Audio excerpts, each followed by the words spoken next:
Okay, I got my iPhone 17 a little bit after launch, so I've had it for roughly a month now. And this iPhone 17 is actually an iPhone 17 Pro in disguise. That's right, I truly think, even though it doesn't have the Pro moniker in its name, this is a Pro device in disguise. And the new phone feeling thing has kind of worn off, and that obviously plays a role because it has a similar design as a 16. But I want to talk about my experience of using this in the past month, starting things off with design and build. It's still a clean, premium design. It's got the aluminum frame. It's got ceramic shield too on the front and back, which again, a lot of these things are coming from the Pro. The back glass is much more resistant to micro scratches apparently, but I haven't noticed anything, and also I'm using a case too, so it only makes sense that I'm not going to really notice too much stuff. Now when we get to the front, we do get slimmer bezels, and this does give the phone a more modern look. I also did pick up the black color because the Pros do not have a black color. I kind of wish they did, so they don't, and I hope Apple does release one in the spring. But nonetheless, this is light, it's comfortable and easy to hold. I think Apple did a great job with the ergonomics. It's comfortable to hold in the hand. For the most part, it's a one-handed phone for the most part. There are some times where I kind of have to slide it down real quick and kind of pull down the control center. But for the most part, it is a one-handed device. Now let's get to the display section right here, because this display is where it kind of gets Pro.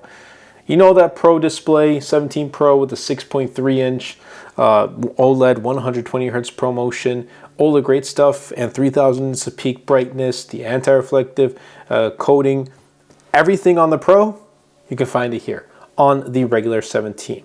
Same screen size, same everything. That's what makes it feel like a Pro, even though it doesn't have that Pro moniker.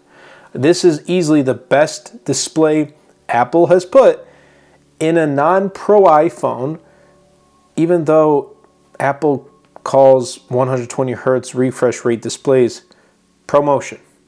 So it's kind of weird, but this is the best. Finally they did it. Finally. And I hope Apple next year takes it to the next level, puts like 144 Hz, 165 Hz. Maybe start that with the Pros and then kind of trickle it down into the regular models. But yes, this display has been phenomenal. Again, same experience I've had with my 17 Pro. When we get to the software and the performance, it's not the A19 Pro, but it's the A19, and that's more than plenty. It keeps everything fast.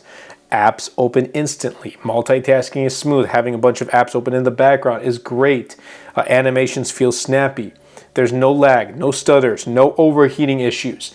iOS 16 on my end has been rock solid. No major bugs so far. I have seen some people report some nuances and some bugs, but in my use case, no. The bugs that I've come across, like the hiccups and just spontaneous like freezing, was happening with my previous iPhones, the 16 Pro and the 16, but not with the 17s. iOS 26 has been great with the 17 so far. And I'm using this, again, for content, essentially. This is what I use my iPhone for, mainly for content. Yes, I do calling here and there, I text here and there, but for the main thing, I'm using it for content consumption, but also content creation. Browsing the web and things like that. Everything can be found here on the iPhone 17. It's been great. The phone stays pretty cool. And for most users, it's going to perform pretty much identical to the iPhone 17 Pro in daily tasks. Like if you don't, that's why I call this a Pro, because it does everything the Pro does, and you're paying like $300 less. So you really want to consider, is it worth paying the extra $300 to get like the extra couple of Pro things? That is really up to you. I personally would recommend this over that. But anyway, let's get into the cameras. So with the cameras, the dual 48 megapixel main and the 48 megapixel ultra wide, they deliver great results, whether it's photos or videos, in pretty much every single situation. I absolutely love it. Now the main camera photos, they're sharp. They got great color accuracy. The night mode is also great. And it's a little bit better because of the improved image pipeline. Now, I'm glad that they continue to go with an ultra wide. As a secondary lens, I think ultra wide is the way to go. And photos or videos, again, you really can't go wrong. That's why I say, like, if you are getting into the content space, you probably pick up an iPhone because the results are always going to be consistent. But if you have an iPhone, whether it be the 17 or a 16 or something even older, I don't know why you're still waiting.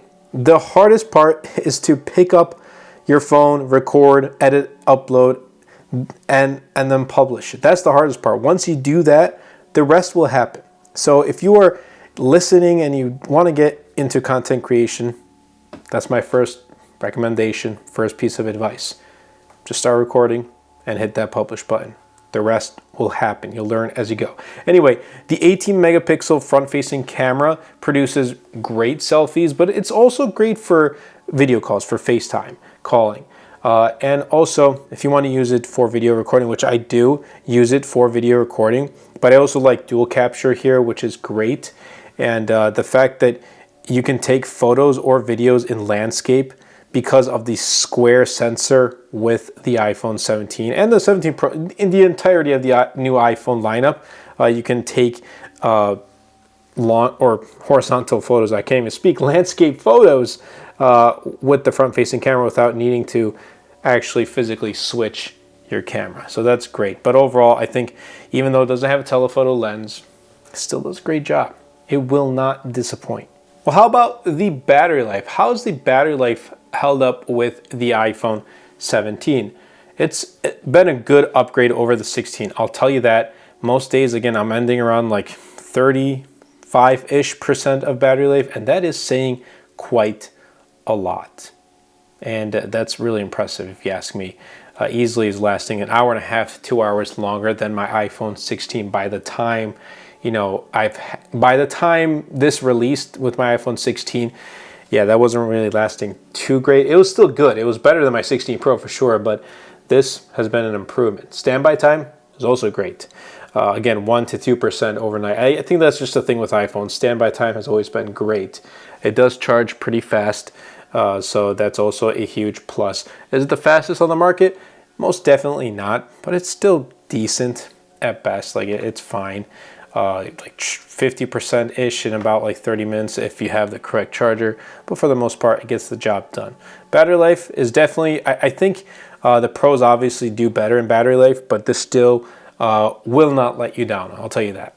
And I want to talk about the pricing and the value. Now, this does start at $829 for 256 gigs here in the US. And the reason why it's $829, if you go unlocked, it's $829. If you go with a carrier, $799.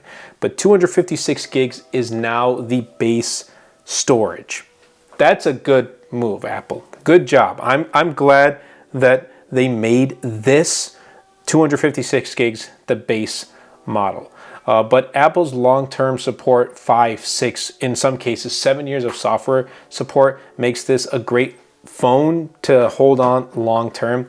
That's my cat in the background, Chai. She likes to have her zoomies around this time. Yeah, it's 11:23. But for most people, I think this is the smarter buy compared to the Pro, especially if you don't need a telephoto lens or a vapor cooling chamber or just a physically larger battery. Then yeah, iPhone 17 is the way to go. But here's what I kind of want to talk about real quick. What's great? The smooth ProMotion display. Huge difference. Strong all-day battery life. Fast, consistent A19 performance. The cameras are dependable in any situation, any scenario. There's no overheating or software issues. Now, the downsides, I guess, are mainly some of the stuff that the Pro has and this doesn't.